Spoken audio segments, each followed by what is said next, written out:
నమస్తే విజ్ఞాన్ గారు. నమస్తే. 'డాకు మహారాజ్' ట్రైలర్ అసలు అన్‌ఎక్స్‌పెక్టెడ్‌గా రావటం జరిగింది. ఏంటి ఆ ట్రైలర్ చూస్తే మీకేమనిపించింది? ట్రైలర్ రివ్యూ అనుకోండి ఒక రకంగా. సీ బేసిక్‌గా బాలయ్య గారిది ఒక సినిమా వస్తుంది సంక్రాంతికి అని తెలుసు. 'ఎన్‌బీకే 109' అని మాత్రమే తెలుసు. బాబీ గారి డైరెక్షన్‌లో. Last Sankranti Bobby versus Balayya. Last అప్పుడు వీరసింహారెడ్డి వాల్తేరు వీరయ్య అవును. ఉన్నప్పుడు. అవునవును. అప్పుడు బాబీ ఇటు డైరెక్టర్. వీరసింహారెడ్డి. ఇప్పుడు ఇద్దరు కలిసి చేస్తున్నారు. సో, మోస్ట్‌లీ ఏదో ఉంటది అనుకున్నారు. ఆ వాల్తేరు వీరయ్య లాగానే ఈయనకి ఇంకో మంచి హిట్ పడుద్ది అన్నట్టుగా అనిపిచ్చింది.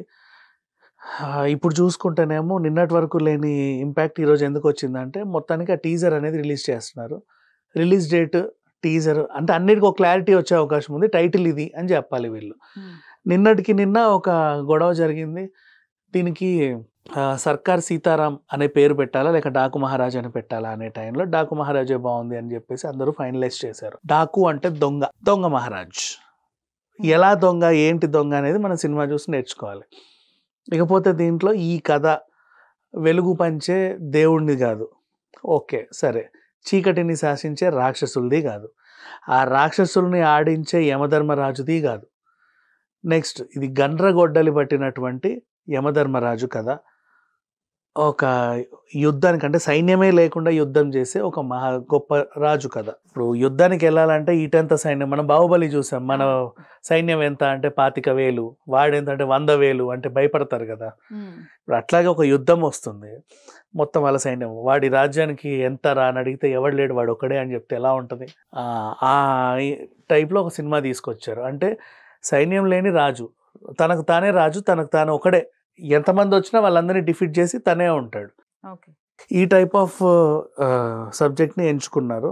అండ్ ఇప్పుడు రిలీజ్ చేసిన టీజర్లో ఉన్న ఇదైతే మాత్రం నిజంగా చెప్పండి, ఆ మ్యూజిక్ కానీ, ఆ బ్యాక్గ్రౌండ్ స్కోర్ కానీ, నెక్స్ట్ మధ్య మధ్యలో వచ్చే ఫస్ట్ బాలయ్య కళ్ళు, తర్వాత ఆయన మొహం రివీల్ చేసిన విధానం కానీ, అండ్ ఆ ప్రొడక్షన్ వాల్యూస్ కానీ, ఆ చూపించాడు ఏదో పెద్ద పీరియాడిక్ డ్రామా లాగా కనబడుతుంది. బట్ బేసికలీ ఇదంతా ఒకవైపు అవుతుంటే ఒక కన్నే ఇదంతా చూస్తుంది, ఇంకో కన్ను ఆలోచిస్తుంది ఇదంతా ఎప్పుడు చేశారు వీళ్ళు అని.